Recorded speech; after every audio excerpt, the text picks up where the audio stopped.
What's up everybody, how's it going? It's Berk, aka Dansweight here, and welcome to part 2 of the Final Fantasy VIII Attack Only Challenge, in which I tried to complete the game using only the attack command while also not allowing any form of junctioning to start. And so already in part 1 it proved to be quite an interesting challenge, and it made me think about the game and this type of challenge in a way in which I've never thought about it before. So I personally learned a lot already from that first part, and hopefully it was enjoyable for you guys too. So as we continue, please remember to drop a like if you're enjoying the videos. They really do help, and let's get straight into it and talk more about this really interesting challenge and see what happened next.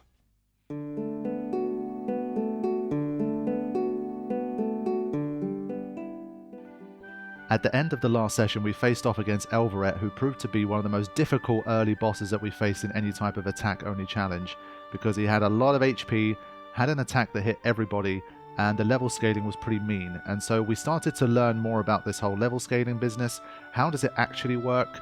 The fact that some bosses have level caps, and the fact that you can encounter oftentimes two different variants of a boss. One will be higher than your party's average level, and one will be lower than your party's average level. And a mix of all of these things and basically getting the numbers right, and of course relying on RNG, because that's such a big element of a lot of these kind of challenges, we were able to make it through, and now we get to continue the story. So the next segment, we're back in Garden, of course, and we're going to basically become fully fledged seeds, and there's going to be a lot of talking and a lot of cutscenes. Now, as is the case with this type of playthrough, I'm going to ignore basically all of the cutscenes in the story. They will be used in the background when I'm obviously just generally talking about stuff or prepping and that kind of thing, like now, for example. But we are going to be moving ahead to basically the next piece of gameplay. But before we get to that, here is also an interesting element of this challenge, and one that's potentially important in making this possible even at this early stage. Now, one thing I was thinking before this whole thing was that, okay, if I can't junction at all, I can't junction magic onto anyone so they can heal me, and I need to rely on items and stuff in the menus to do healing. And that could be a big problem longer term. Like, let's say you need to farm some stuff. If you don't have the gil to constantly keep refreshing your potions and your high potions, then you're going to be in trouble.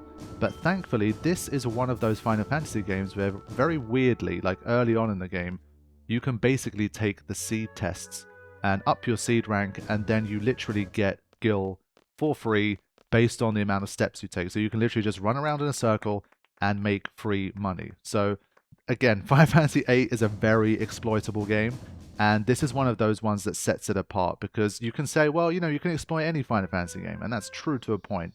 But Final Fantasy VIII, I think the whole, like, the gil exploitation is fairly unique to it. Like, at this very early stage of the game, the fact that you can basically take those tests, and even if you don't look up the answers online, you can definitely at least get a few more levels just with your kind of general knowledge, or maybe you can kind of guess your way through, because there's no penalty for it. And so basically you can try to kind of guess your way through. And so if you're using a guide, obviously it's completely broken and free money, but that's a little bit unfair on the game. But I think even if you didn't, you can get through a few levels and just start to amass gil much more easily than you would in a normal playthrough. And so for this one, that's going to be very crucial to me, because basically I'm going to need to continue to stock up on potions and high potions really regularly. And so having basically as much gil as I want all the time is going to be a huge bonus. So what I did for myself here, of course, is to basically up my seed level using the tests and all of that kind of stuff. And so gil was basically never going to be a problem for me in this playthrough. And so that's one of the first things I did during the whole like story segment before we leave Garden for the second time. That's what I decided to do. So you're going to see a whole bunch of gil in there that I have. All of that stuff basically, again, can be legitimately obtained. You don't need to hack in gil. You don't need to do anything silly. You just need to take the seed exams, especially if you played the game already. You would know a lot of stuff anyway, and there's always guides to tell you what the answers are anyway. So, you know, again, as always, take your pick. How do you want to do it? For me, it's like, obviously, gil's very important, and I'm just going to try to get myself as much gil as possible and not have to think about it, because we've got lots of other stuff to think about anyway. And so, yes, that's one of the first things I did when I came back to Garden. And so from here, we're going to move on to the next gameplay segment, which is the one with Squall and Quistis, and we're going to encounter the next boss battle. So let's move ahead to that. We are dealing with two Grats here, and at this point I will clarify a error that I made in the first part. Thankfully, we premiered the first part, and sometimes that can be useful for certain things too. Basically, I think I did it in the LP as well. I'm sure people who've watched all of that content will know, and you're just very used to it anyway. But basically, I kind of misunderstood the first tutorial line that Quistis gives you about Squall's weapon. I always thought she was saying press R1 to use your Renzo Kuken attack, as in like the critical move that he's doing here. But the Renzo Kuken is the limit break thing. Like when you're pressing R1 and stuff during the limit break, it's not, that's just, what I'm doing here is a critical hit. I've been referring to it as like a Renzo. Obviously you guys know what I'm talking about, but just to clarify that mistake on my part, we're just talking about critical hits here. What I'm doing here is obviously not a Renzo. So I wanted to kind of clarify that before moving on, because obviously people pointed it out in the live chat during the premiere, and so I think it's a good one to kind of fix, I guess, before moving on any further. But you can see from that encounter, everything was fine. It's back to sort of business as usual. The next enemy here is the Grenaldo. I think that's how it's written. And so we're going to focus on the main enemy itself and see how this goes. Now, this is one of those enemies that does level scale, but it maxes out at 11 as well, which gives it 1,530 HP. And so you're seeing the difference between this guy and something like Elveret, which had more than double this guy's HP and had a move that hit the entire party. And so that's the difference here. So it can do moves like this, but damage is really not that bad. I mean, Elveret's swipe was doing 50% more damage anyway, just on a single character. And then it could do spells that did almost double the damage. And then, of course, it had the Storm Breath attack that did more than triple the damage of that. So Elveret was just very, like, ahead of its time in that sense. Like, it felt like a boss from, like, further in the game that kind of appeared early. And so, thankfully for this boss, it was more of a business as usual. But eventually, you take out Grenaldo, and then they start attacking. Now, you can see from the damage, these guys are level capped at level 11. And they only have 287 HP each. And so thankfully, despite looking like they have very hard shells, you still do pretty nice damage to them. And so we should be able to take them out without too much issue. And their damage output is very slow. And so we should be able to pretty comfortably get through this particular battle. And so after all of the difficulties we encountered in the seed exam in Dolit, this was a nice kind of back to normal. And I was able to proceed through. So the next thing after this particular battle that I will show you guys is actually Diablos. And the reason I will show you this is because this is one that I knew from the start, that even if you have like a normal run, if you try to fight Diablos as soon as it becomes available, it's already a tough battle. And so this kind of attack only, no junction, I knew it wasn't going to be a thing. But I want to show you guys what it looks like when you face an enemy that has level scaling all the way up to 100 and is also just generally a powerful enemy anyway. So let's have a look at when I met Diablos as soon as I got the item from Cid. What I will do in a lot of these types of battles is obviously generally say like what the average level of my party is and what the level is that you could be facing. So with Diablos, our average was 16, and that means you could face either a level 13 variant or you could face a level 19 variant. And at level 13, let's assume you get lucky, level 13 has 11,200 HP, and the level 19 variant has 16,000.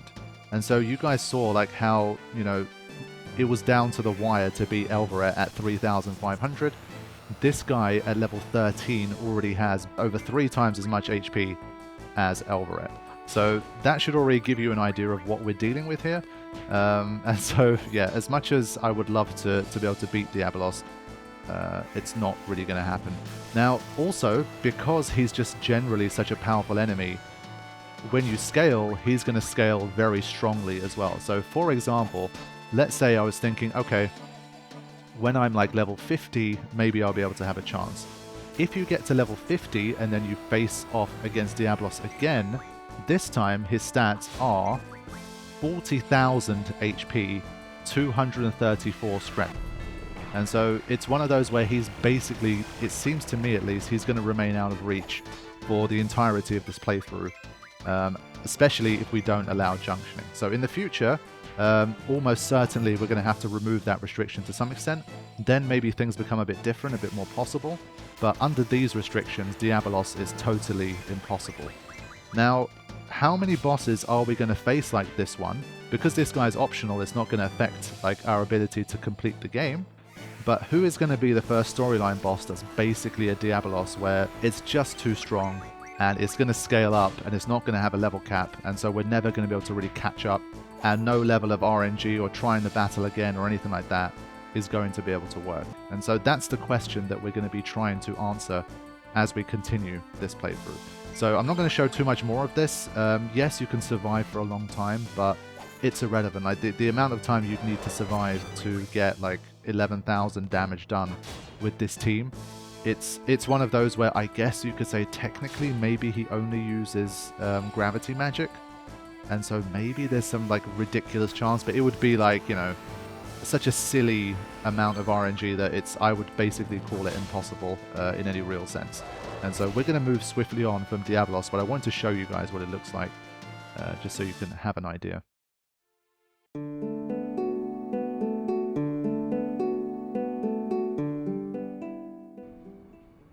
And so from here, we are going to be moving on to the next storyline segment, which is going to involve a little bit of gameplay. So the gang will get on the train and start heading towards Timber.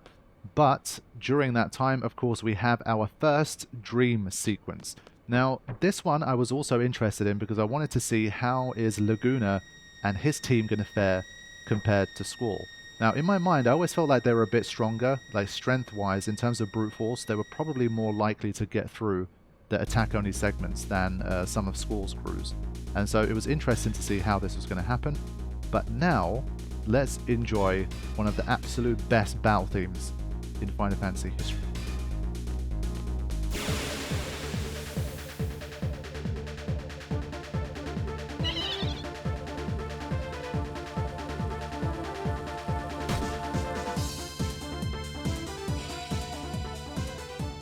There, if you could see me right now, I'm just purely vibing. This is just such a great track.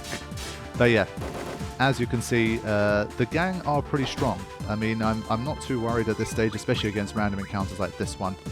And so even though it does take like 5 attacks or something, it's not a big deal. And so these guys made it through. Now, the good thing is that these guys don't really face bosses per se. Like I can't, like off the top of my head right now, I can't recall like any serious bosses that they face early on in the game. And so I wasn't too worried. But let's have a quick look at the stats here. This is basically how they translate. And as I say, compared to Squall and his crew, they are pretty good. I mean, in terms of, I think the 2 most relevant stats are probably, well, the 3 most relevant stats are probably HP, strength, and speed. And they are pretty good. Like if you average it out, compared to, say, like Selphie, Squall, and Zell, I would say this team is pretty strong. And so again, even though we've got 3 enemies here, I'll show you guys this one too as like the last kind of option. But they're generally fine. We could choose to not engage here. I have given myself the option to be able to flee encounters, and that will become relevant later. But for now, I was just generally like heading through and just seeing what happens, because obviously I wanted to gauge the strength of this team. But I'm not going to be sort of overly engaging in battles or grinding for now, because when the grind is necessary, that's when we'll engage in the battles. But the general aim continues to be to try and stay as low level as I can, unless I deem it to be absolutely necessary. And then when I do, try to roughly find a sweet spot where, let's say, I could level up to level 30 and get through. I would do 30 instead of just saying, I'll just grind to level 50 and just make it through at level 50. So we're always trying to find the lowest threshold we can to get through without needing an absolutely ridiculous level of RNG. So yeah, that's the Laguna, Kiros, and Ward section. I mean, they're generally fine, and I did enjoy it. For me, these are almost like a little bit of a break from the main story, because they're pretty confident in battle.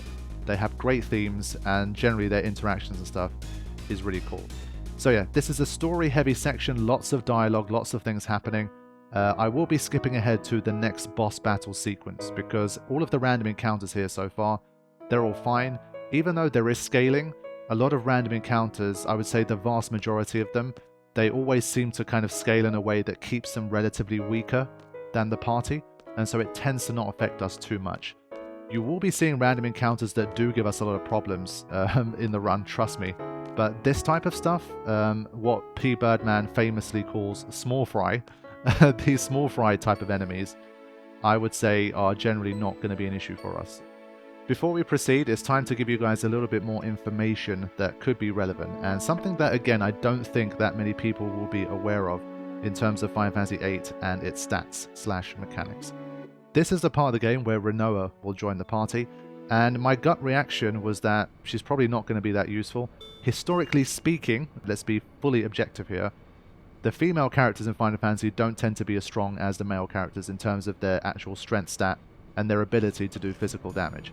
And I figured this is not going to be any different because Selphie is already weaker than the likes of Squall and Zell, and I thought Rinoa would be more likely to be like Selphie than with the rest. But interestingly, Rinoa bucks this trend by having a really good strength stat, better than anybody else in the game when you take out junctioning. It's really interesting. And so once Rinoa joined the party, what I did do was basically look up tables of what is everybody's stats going to be once we hit level 100, because eventually we're going to need to grind, we're going to need to raise our levels, and I needed to know what the optimal party was going to be. Rinoa actually ends up with a lot more strength than anybody else in the party, and not only that, she almost ends up with the most HP of anybody as well. So her growth is actually really, really good, and relative to her level, she's basically one of the all-round strongest characters that we can use, pretty much almost as strong as Squall if you put all things together. So for reference, for example here, Rinoa ends up with 78 strength. Now, Squall only ends up with 58, so she gets a plus 20 strength boost over Squall, which is pretty insane. Zell ends up with 59 strength, Selphie ends up with 57, Irvine 57, and Quistis 58. So if you take Rinoa out of the equation, at level 100 there's only a 2-point difference in the strength of the party.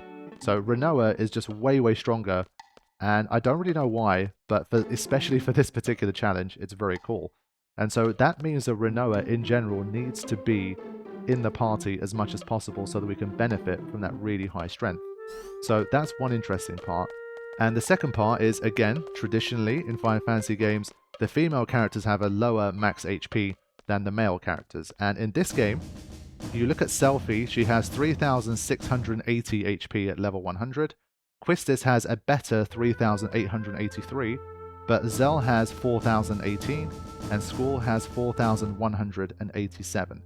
Irvine has slightly less HP than Quistis at 3,800, but Rinoa has 4,181 HP at level 100. So she is far and away the strongest, and she basically has the same HP as the highest member, which is Squall as well. So for me, this stuff was a revelation. Like my first playthrough, obviously because you're junctioning, you're swapping the party around, you can't as easily gauge these differences. And so seeing it in this format was like, wow, Rinoa is so damn strong, and that really surprised me. And that means that Rinoa, where possible, if we're facing something tough, we're going to need Rinoa in the party, because she's going to help give us the best chance of success. And so that was an interesting piece of information, but for now at least our ability to swap the party around and stuff is a bit more limited, and Rinoa is at a low enough level that it's not as effective for her to be in the party. It's time to fight President Delling, or is it President Delling? Because he's obviously going to transform into that weird kind of zombie thing that we need to fight. So this is where things start to get very, very interesting. In terms of the levels and the stats, the fake president has a level cap of 12, and that means that he has a maximum HP of 778. Due to our own party's average right now, we basically always face him at the max level. And so 778 seems pretty fine, and we get off to a nice quick start here. Selphie gets a critical too. He comes in with that attack which does 70, which is a decent amount, but didn't seem enough to really cause a problem here. So let's keep going. It's not going to take too long before we take out the fake president. But that's when, of course, things get a lot more difficult and interesting. Obviously, one of the biggest problems of this type of challenge is when you have back-to-back bosses where you can't heal in between. Like, for example, when we had Biggs and Wedge and then Elveret. Things automatically obviously get more difficult because you have no opportunity to heal in between.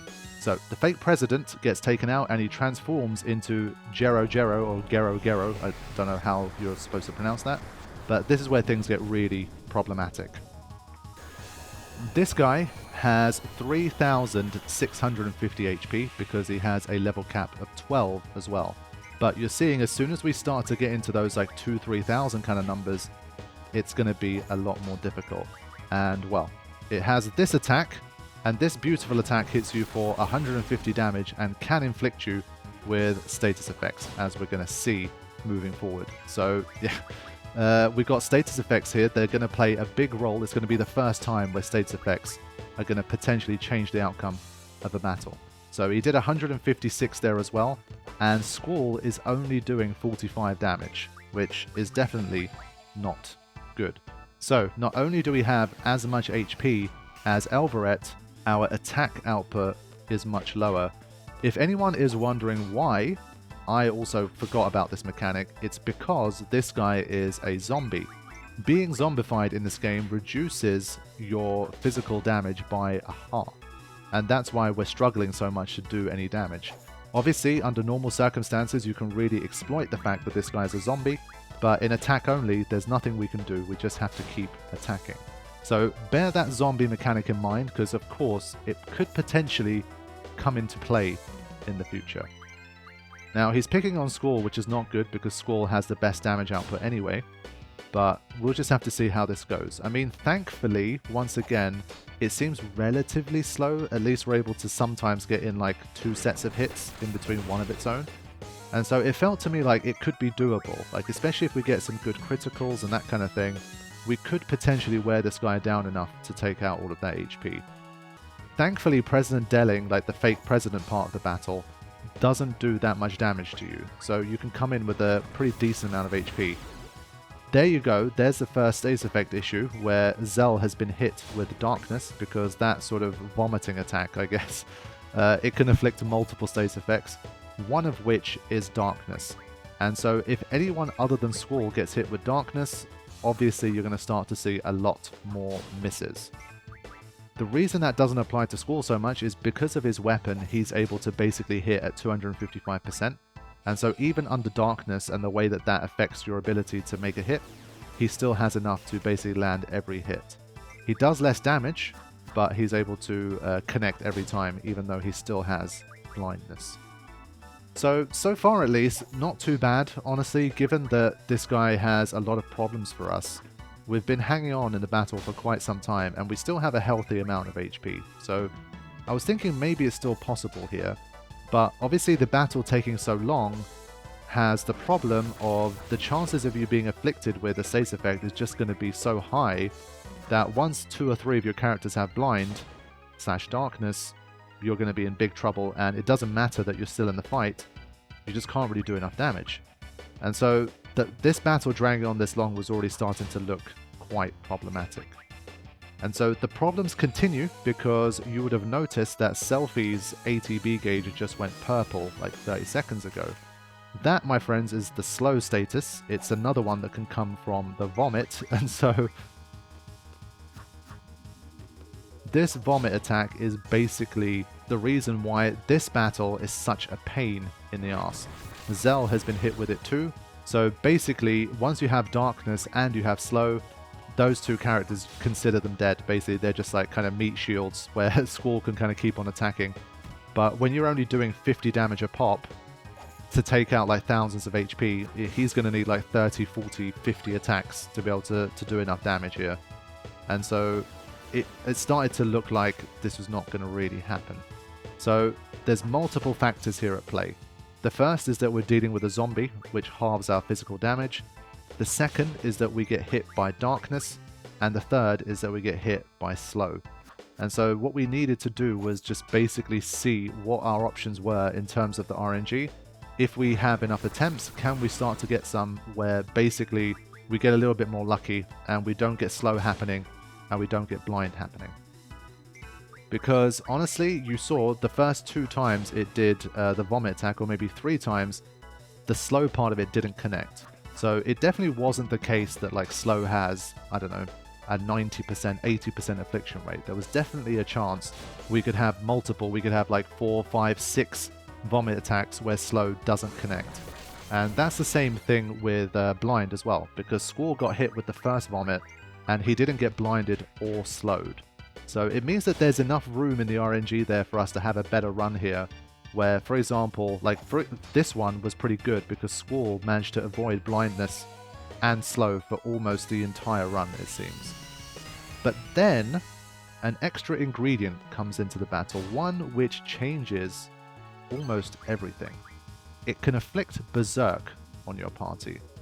So given the fact that we're dealing with a zombie that halves your damage, being able to get a character into Berserk is extremely useful. So now you're starting to see the pieces on the board here and how these can potentially come together to produce a winning attempt. So what needs to happen for us to beat this guy? Well, first of all, we have to obviously avoid slow and blindness for as long as we can, especially on Squall because he's going to be the biggest damage dealer here. That's pretty much essential. And the second ingredient is, can we get Berserk to hit our characters, and can we get that to happen early in the battle so that we can benefit for as long as we can? So to end this attempt, you're seeing Squall basically when he's under blind status, he's only doing 30 damage a pop. And so it's just not doable, and he threw in a sleep for good measure as well. Like, that was one that we basically didn't see the entire fight. And so the status effects really are quite brutal in this one. But they are varied, and they don't have a 100% hit rate. And so we're just going to have to see how this one plays out. The slow finally hit as well for Squall. I think he got hit with just too many vomits at this stage, and he finally got slowed. My gut reaction was to basically just see what happens if I have some more attempts at this, because I wasn't like super close here. It still had a decent chunk of HP to go, but I felt like, especially once I saw Berserk, that's what kept me thinking we have a chance here. And so what I'm going to show you guys is some more attempts, and we're going to see how this one progressed in terms of the RNG and what was realistically possible.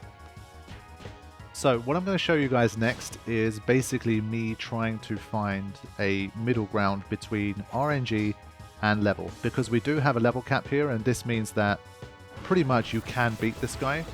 Anytime there's a level cap, it tends to be the case that you can beat them unless they have a very specific difficult type of scaling, where even if they're much lower level than you, just their HP and their moveset is just too strong for you to deal with.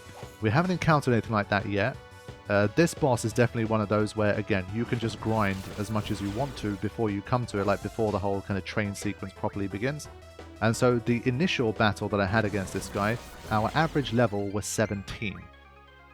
Then I upped the average level to level 19, so I only went for like a 2-3 level increase for the characters, and I wanted to see if that was going to be enough, because my first attempt was decent, like I was still relatively far away, but I felt like it was that kind of potential where being about 7 or 8 levels higher than the boss I thought might just be enough to squeak through. So I'm going to show you guys this one, because this was pretty good RNG, and you'll see how close I got to winning. The President himself, he's not too much of a problem. I did have some weird battles where he basically, it was almost like he was on auto haste. He got like 3 or 4 turns before we managed to kill him. This one, for example, you're seeing it looks very different. This is his first turn, and that's pretty much the only turn he ends up getting before the transformation. So it's that type of RNG definitely does happen too. You're going to see some more ATB kind of turn order quirks as we continue. But for example, this one, like I say, he only got 1 attack. Sometimes he ended up getting 2, 3, or sometimes I think I saw like 4 once maybe. Those attempts I basically just abandoned straight out of the gate. Thankfully, because I do have the mod where I can basically save anywhere, and there's saves and there's save points nearby for this particular battle, it's an easy one to repeat. So this wasn't particularly grindy in terms of repeating the battle. In terms of the leveling up, I would say still like this game is very forgiving in that sense. Because so much of it is about junctions, the levels are pretty easy to gain. It's a linear increase. It's always 1,000 experience points to get up to the next level.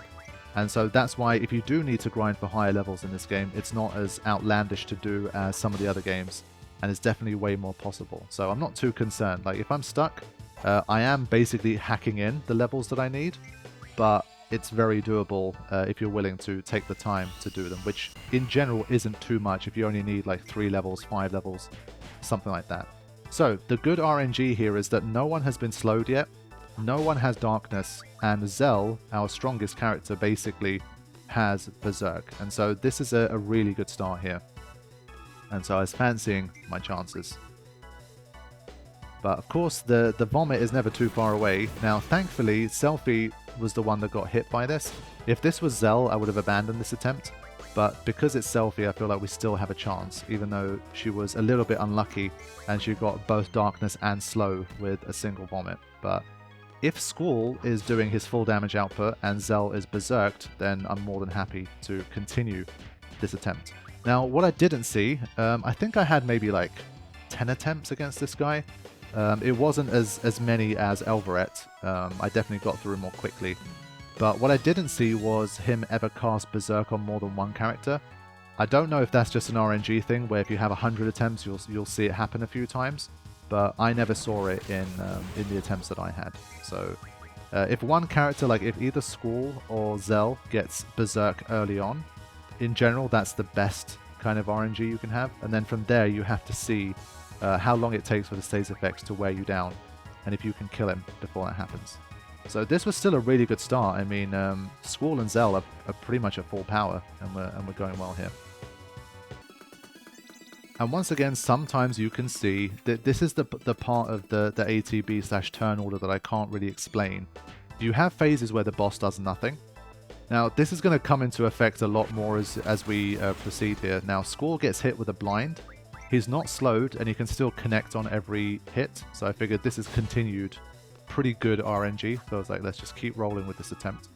But to go back to the whole ATB and turn order thing, you're going to see times when the party, for example, gets like 3 moves, and then the boss does something. And then sometimes you're going to see the party get 9 moves, and the boss does something.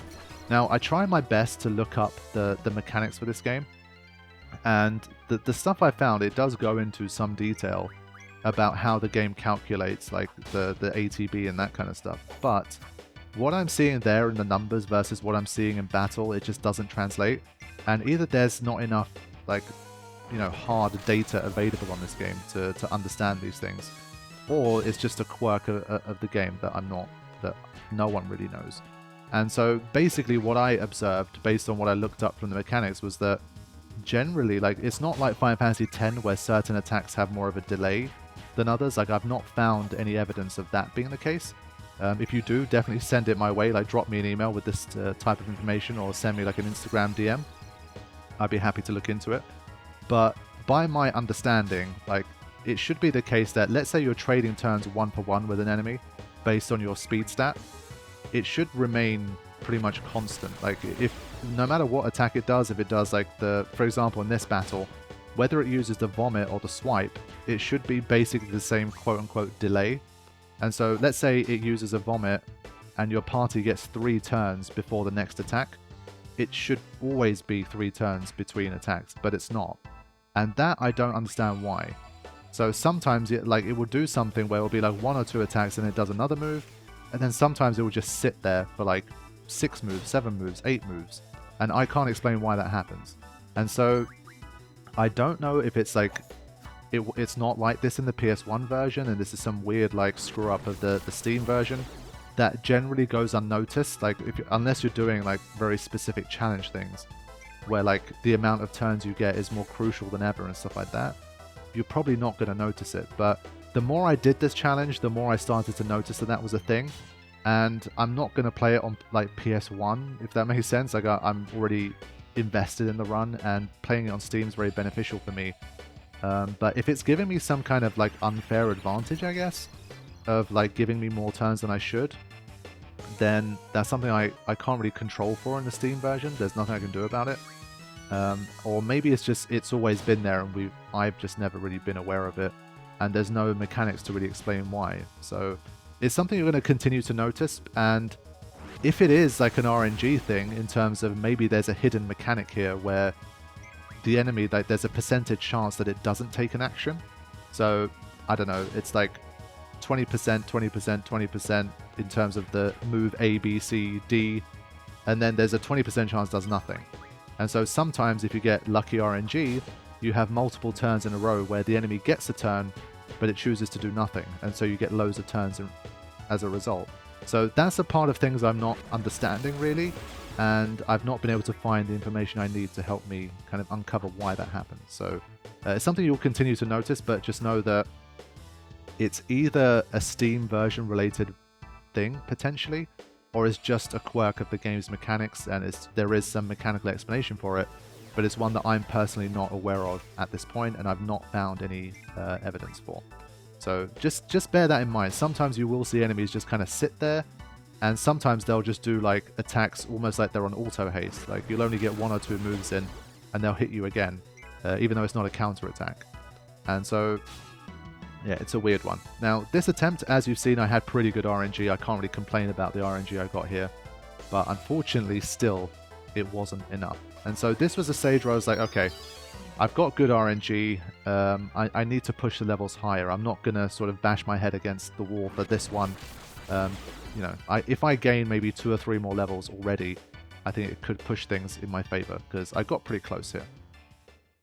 And so for this particular one, I gave everybody 5 levels more. And so we have Squall at level 23, Zell at 22, and Selfie at level 21. So it's not a huge big grind, but I figured that this would hopefully be enough to kind of push me over the edge and get it done.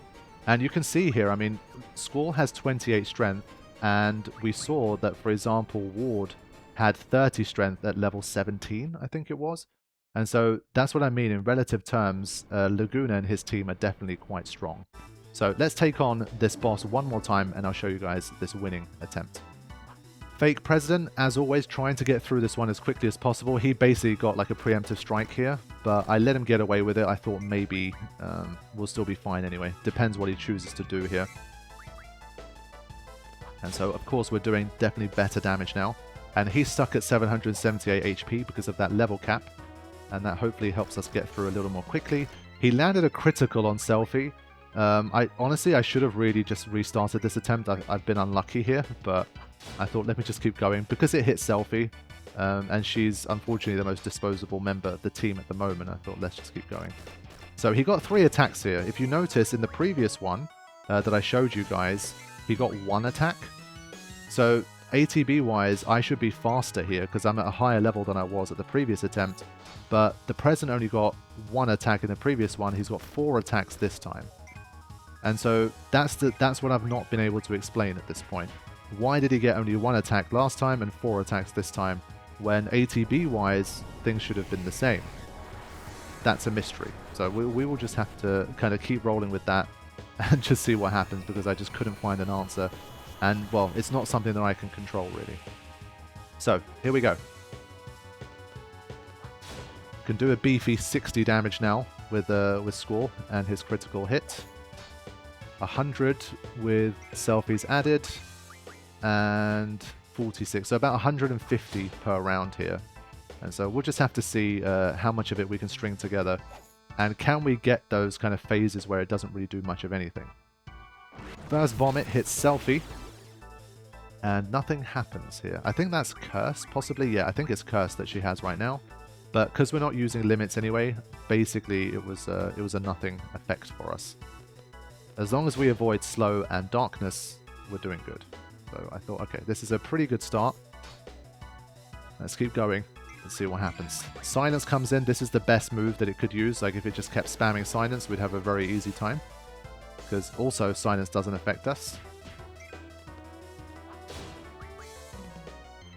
You do feel like you just get phases of momentum where you start to string together kind of more attacks than usual, and then it does 2 or 3 in a row that's like not that harmful.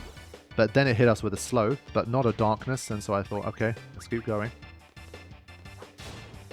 But now I really needed a Berserk. Basically, I realized that an early Berserk was one of the most important pieces of RNG.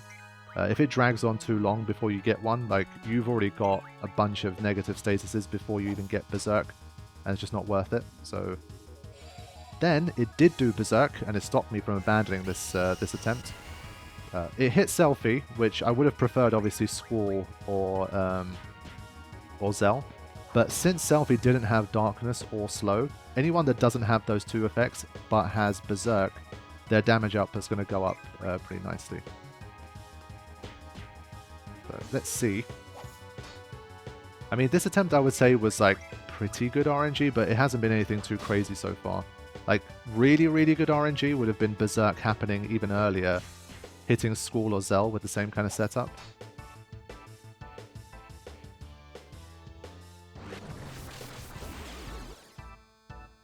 So that was good RNG there. We got hit with another vomit, but no new status effects that could cause us a problem. So yeah, we're definitely like in the good end of the RNG spectrum at this point. But this is what I mean about that sweet spot. I feel like I was in a place where stat-wise I didn't need like superhuman RNG or like 50 attempts to be able to get through. It's a real shame that Dispel doesn't get rid of slow. This is another one of those games where it treats slow as a status effect as opposed to like a buff/debuff kind of thing. In some games I think Dispel might be able to remove slow, but this is definitely not one of those games. It's interesting because haste is classed as like a buff, so Dispel will remove haste. But even though slow, it should be basically like a debuff. It should be a different category from status effects, I feel. Dispel most of the time doesn't remove slow, unfortunately. But that said, again, any move where it does Dispel, it's basically choosing to do that instead of something that could be more harmful, like Sleep. And so for us, it's another good move. So Silence and Dispel, the more we see of that, the better.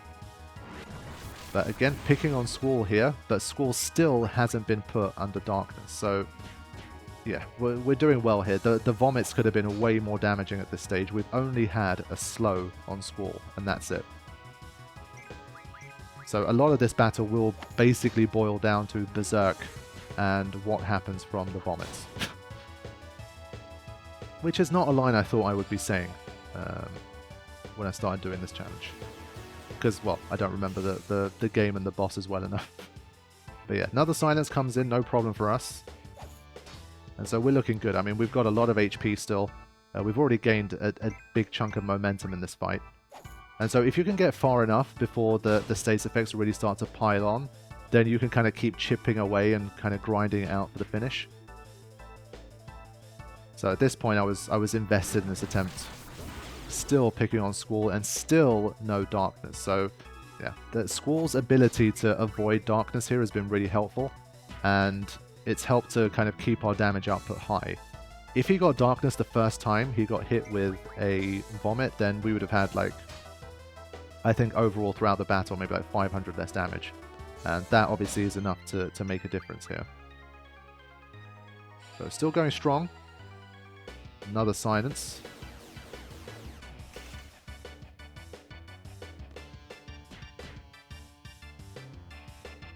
Zell still on 733 HP. He's managed to avoid the wrath of Gerogero until now.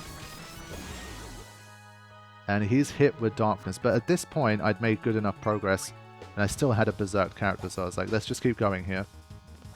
I think it's worth continuing this attempt. And well, because I was at a slightly higher level than last time, I was doing a little bit more damage anyway, and so it kind of compensated a bit. And up until this point, I think we've been doing well enough to keep this rolling.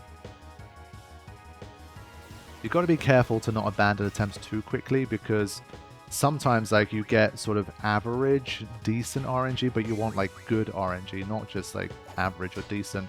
But sometimes that happens in the second half of battle. Like things just start happening where you're like, holy shit.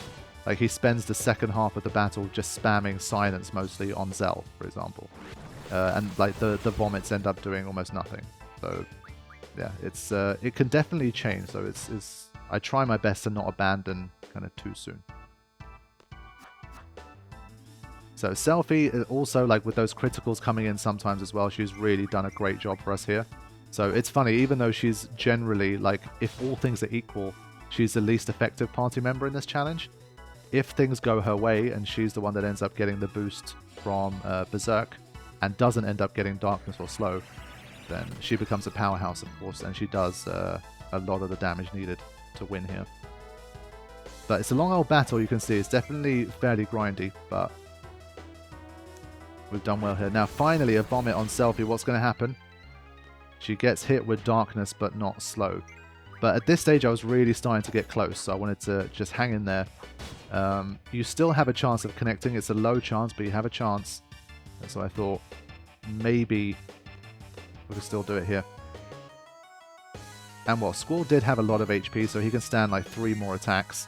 But thankfully, through the Darkness, Selfie still manages to hit. And we beat Gerogero at an average level of 22. So we didn't have to do any kind of mega grind for it.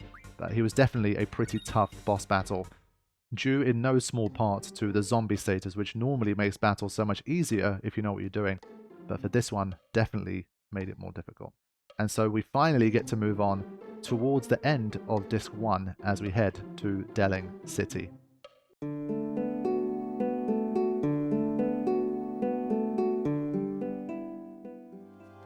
So before we get to Delling, we need to go to Timber, and here is where we have a weapon shop. Now, a small word on the weapons. Yes, they are going to be important to some degree, and it's going to be one of the only ways in this run to basically gain any kind of advantage outside of just leveling up. And so it's the kind of thing I will be investing in when it's necessary and when I start to get stuck. And so you need to basically be careful and make sure that you can kind of pick up certain items that are needed to be able to upgrade your weapons, because you can get locked out of being able to do that in certain segments of the game. So definitely worth looking into, and I will show you guys like what I pick up and what upgrades I make as we continue. But for now, at least, I wasn't like super focused on it. I just wanted to keep making progress, but it's definitely going to be a factor in this playthrough. In terms of the encounters you face in Timber, they're not a problem. It's more of these generic soldier guys, and we've been fighting them from the very beginning. They do scale, but not to a degree that they're going to cause you any kind of problems. And so, yeah, not a problem. If you want to grind some levels, you can grind some levels. They're not going to be an issue. But you can see what I did do at this stage was swap Rinoa in, because I did want her to start gaining some levels. I mean, it's inevitable that you're going to run into bosses that are going to force you to grind. And so the more I could do kind of naturally, the better that would be for me. So I wanted Rinoa to begin her sort of journey towards level 100, where she would have some of the best stats of the entire party. So I definitely got her involved, and I swapped Selfie out because she's the weakest member. And so now is where we get a chance to go into the overworld. So you can choose to take a train, or you can choose to go on foot. They don't recommend that you go on foot, but at the end of the day, you can escape from encounters. You can basically run your way there. You gain access to the overworld, and that means you gain access to some random encounters that could potentially get you some useful items, and also, of course, help you to level up. So in terms of these encounters, I will obviously show a few of them in the background, but for example, this guy can drop you something that can help to upgrade one of Rinoa's weapons. And so here, obviously, Squall is forced to be a party member. You can't take him out, so he's always going to be like a much higher level than a lot of the party in many cases. But I try to generally like rotate around some of the other party members as best I can. So the deal here is that because Squall also has like a permanent critical, kind of half critical hit ability, if I can have a situation where his two kind of other party members are low level and he's relatively much higher, it could be the case that basically we gain a bit of an advantage there, because the other two party members keep the enemy's level low, but Squall basically gains like an individual, like large advantage against it. So I thought maybe that helps. Now this enemy drops a sheer feather, which is going to be useful for weapon upgrades, so that's one of the things that I was definitely after in this little detour. In general, the random encounters here, they're just not going to be an issue for you, most of them anyway. Now, one thing I did need was to face an enemy called a Wendigo, and they are apparently found in the forest near here. So let's see this encounter. This guy's a little bit beefier than some of the stuff I faced previously, and the kind of the headless look always kind of freaked me out a little bit here. I think that is its head. It just doesn't have a neck, but I don't know, I always found it looks a bit creepy to me.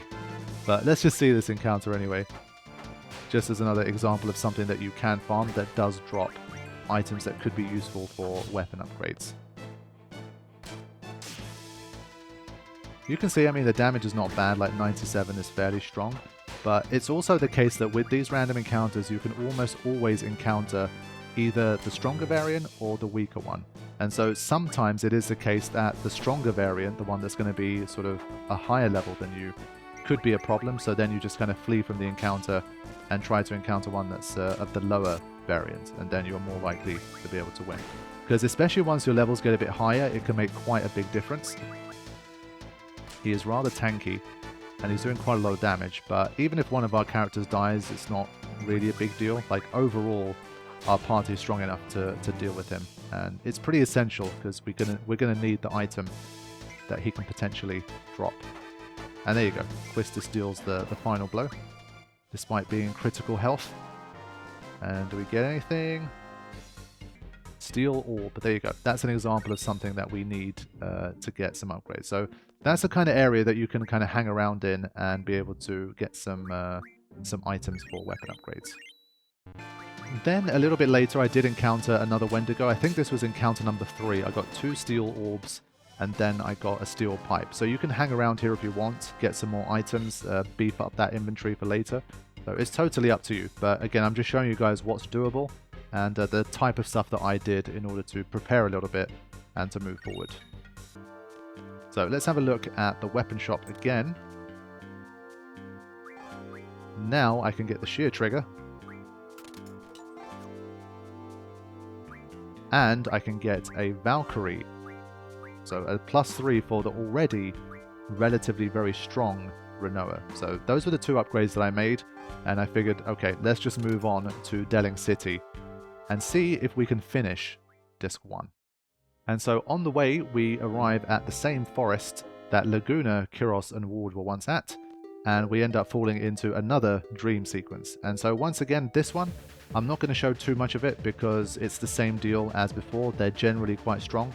And the enemies that you face here, they're just not going to be too much of a problem. So because of the great theme, I'll show you guys a little bit of it at least. But in general, there wasn't too much to think about for this one. You can kind of just proceed forward. Even when there's like waves of them, I think towards the end of this bit you get a wave. Still, we were fine. I mean, Laguna's HP is already very nice. And as I've been showing you guys, strength-wise in relative terms, they're just a good bunch. And so I haven't encountered any issues so far with the dream sequences, thankfully. So we'll see. I mean, I do remember something about a red dragon. I forget if that's like a kind of a fixed boss battle where like you kind of lose anyway or you win anyway, or what exactly happens there. But in general, hopefully we won't have any issues with the Laguna dream sections of the game. Once we get to Galbadia Garden, there's just a lot of story stuff going on, not really much that we have to fight. And so I'm going to move on from here and towards Delling City. Now, once we get to Delling, you get given like the little quest to go to the Tomb of the Unknown King to find out the ID that you need. Now, the good thing here is that you don't have to complete it. You can basically just go to the entrance, find the ID like very early in, and then just run straight back. But of course, me being me, I had to investigate this further. And I wanted to see if we could fight the brothers and what happens if you do. And so again, this is going to be a funny example of what happens when an enemy is just flat out very strong. They have a move set that's problematic for you, and they level scale in a nasty way. So I'm going to be showing you guys again a few little bits and pieces of random encounters that you come across in there. They're generally not a problem. The stuff that you encounter in there, even like the flans, like they're going to be slow going because their physical defense is high. But there's nothing in there really that can kill you. Now, let's move ahead to the brothers because that's where things got a little bit more interesting. Okay, so here's our boss battle against one of the brothers. Now, put Irvine in because he's a relatively new addition to the party, of course, and we need him to gain at least a few more levels and see how we do. These guys do level scale with you, so it's another one of those, just like Diablos, where it's more so how does your moveset match up to them, and how is the relative strength going to play a role. Now you can see basically he's got like an auto regen of sorts, and that makes things way more difficult anyway. And you can see he's casting it very quickly. So he managed to cast 2 of them before the party even got a turn. And so even though we're doing okay damage, like if you add them all up, it's pretty good. He's obviously negating a decent chunk of it just with his sort of auto heal / regen thing. And well, Irvine again, he's the most kind of disposable one of the team, so if he dies it's not a huge deal. As long as obviously Squall is alive, and he still has full HP basically, so I feel like we're definitely in with a shot. But obviously if Irvine dies, we need to make sure we keep out damaging the healing, and so if any of our characters are KO'd, obviously that's going to reduce the chances of that happening. So I kind of prefer him to attack Rinoa or Squall now. But eventually Sacred says they're pretty strong and the battle ends, so it's not really a win. I wouldn't call that a win, but we kind of managed to get through Sacred, I guess, and set up the proper battle against the brothers. So let's have a quick look at that because it is going to be quite brief, and then we will move on. Okay, here we go. Let's take on Sacred. And I always forget what the other one's called. The Brothers. Minotaur, yes, that's it. I always thought this was a great combination. I really like this part of the game. The music's beautiful, the setting's really nice, and these two are pretty funny. And generally just a good boss battle. But with attack only, no junction, it's a bit of a different story. So let's have a look here. Okay, so we managed to beat Sacred, so maybe there is a small chance we could possibly defeat both of them. I mean, who knows, right? But this guy literally comes in with a 344 auto heal. So his auto heal is just so strong, and the normal attack does 314, where it became clear to me very, very quickly that we have no chance here. That's not going to happen. So, yeah, I mean, I'll stay in the battle as long as I can, but attacks that do 300 damage to me and the auto heal at 300 damage, like, it's literally auto healing for more than I can damage it. So, yeah, this is completely, like, out of reach. There's absolutely no chance. And so we're gonna move relatively swiftly on, and even if I choose not to move on, they're gonna make me move on pretty quickly. So I was curious. This was one battle where I wasn't gonna keep the levels, but I wanted to see how the scaling affected things. So after this first attempt, I did give myself a higher level and just went into the battle to see what was gonna happen. So just for kicks, to end this episode, I'm going to show you guys what it looks like when we're at level 100, because I had a look at the scaling and it stops at 75, and I thought if I gain a 25 level advantage here, what will happen? And so now you're going to see the party at level 100 for the first time, and you can see Rinoa and Squall basically have the same HP. So let's go in and see what happens with level 75 brothers versus the party. So I'll tell you guys from the get-go, Minotaur has 36,375 HP at level 75, and Sacred has 27,000, so that's a collective of over 70,000 HP to take out, and the auto heal does over 700, which is just insane, and Moa does 1,500. Because obviously it's not just the HP that scales, it's everything, and so they hit you like an absolute truck. So yeah, you've got 4,000 HP, but in relative terms, you gain absolutely no advantage basically from this encounter. It might even be worse. Like, their strength scales up more powerfully than your HP, and your defense goes up. So actually being at level 100 is worse for this fight. And that's why I've been saying all along, I'm doing my best to kind of level as minimally as I can. So look how quickly I got absolutely destroyed. Technically, I'm 25 levels higher than these guys, but I'm doing a lot worse. And so that's what I'm saying. I've got to try to keep the levels as low as I can, because some enemies will definitely get worse the higher level you go, even if you're able to break past their cap and be a higher level than them, it might still be a massive problem. So I'm going to end this part here. There were multiple boss battles, but the main thing is that we're still alive. We've managed to continue going with attack only and absolutely zero junctioning. And in the next part, we're going to wrap up Disc 1, hopefully, and then continue onto Disc 2 and really see how far we can take this, because it's still relatively early days and there's going to be a lot of potentially impossible bosses still to come. So stick around to find out where we're truly going to get stuck and start to drop some of the restrictions and see what it's going to take to be able to complete this challenge with attack only. Thank you all for the support as always. Hope you enjoyed this episode too. The new episodes are available on Patreon and it supports the channel massively, so I always appreciate any new patrons that come along to support this type of content. And hopefully I will see you guys soon for the next episode of Final Fantasy VIII Attack Only.